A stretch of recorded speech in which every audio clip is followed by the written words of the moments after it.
episode 1 of the 6-part series on leadership. My name is Adrian. I'm here with strategic leadership trainer and psychologist Adrian McInman.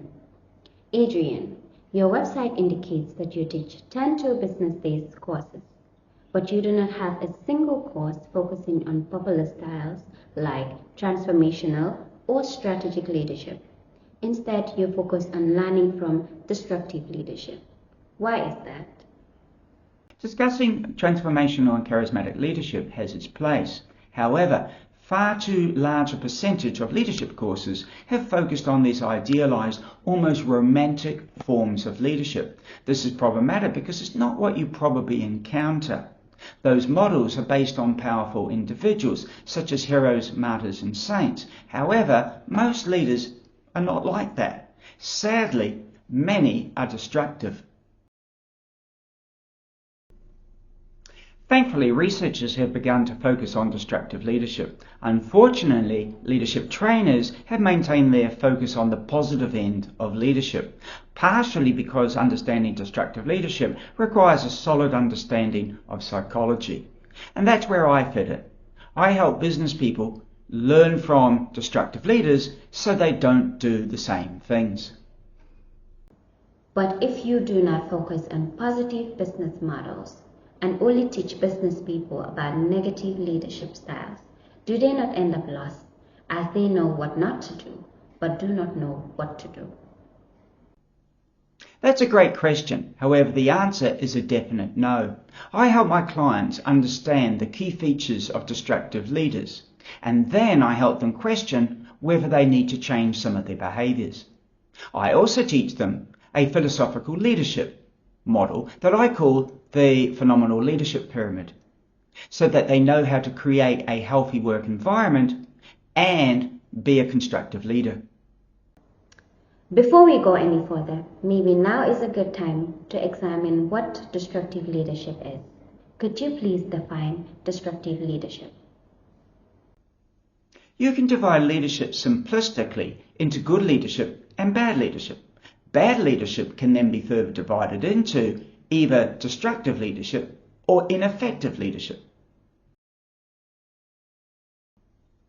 Ineffective leadership is unintentionally harmful. The leader doesn't purposely try to harm. Destructive leadership, however, involves leaders in positions of formal power who have a personal need for power, are intentionally and regularly harmful, affect legitimate interests, are selfish, and negatively impact others more than themselves. Examples of destructive leadership include demanding bribes and participating in corruption. Such leaders are often given labels such as authoritarian, grandiose, narcissistic, Machiavellian, psychopathic, and tyrannical. How prevalent is destructive leadership? In the Netherlands, researchers have published a paper that shows a prevalence rate of destructive leadership behaviour of 11%.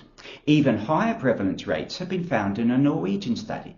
In that study, about a third of the employees noted that they had often been subject to some form of destructive leadership behaviour in the last 6 months. In the United States, a study reported abusive supervision affects an estimated 13.6% of US workers.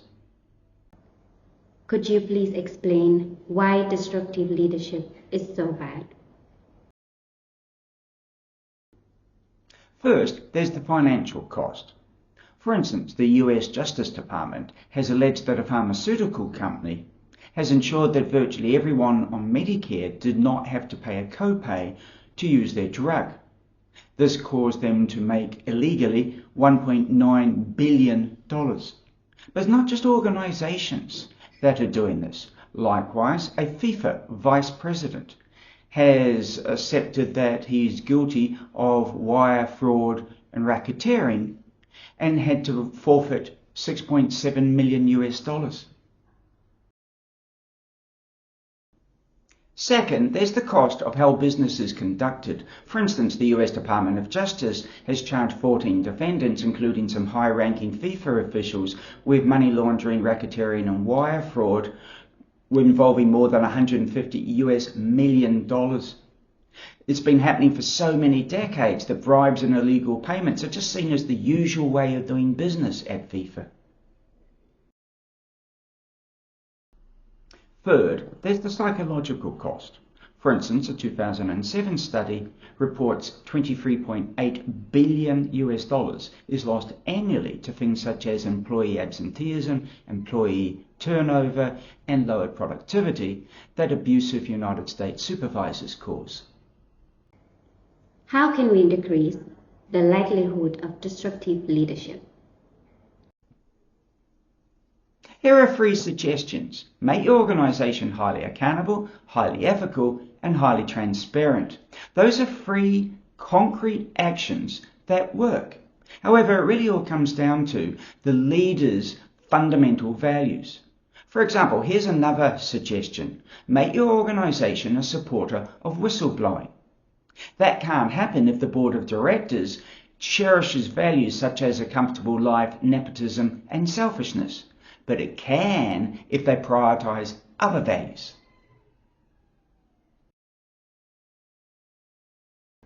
How about at middle management level? How can an organization decrease the likelihood of destructive leadership in middle management?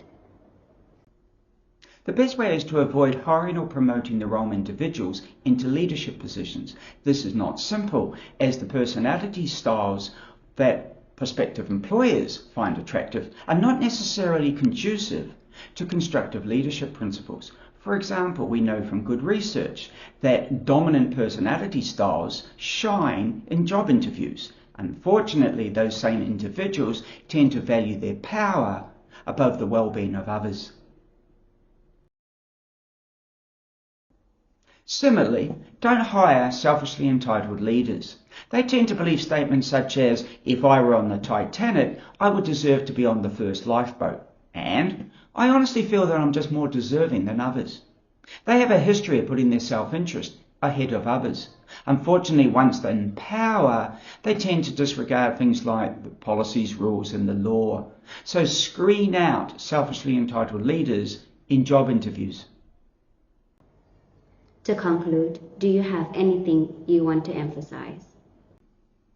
Leaders should contemplate the words of General Douglas MacArthur, who said, "A true leader has the confidence to stand alone, the courage to make tough decisions, and the compassion to listen to the needs of others." Along the same lines, I believe the world needs less selfishness and more phenomenal action. So my question for everyone is, are you ready to be less selfish and act more phenomenally?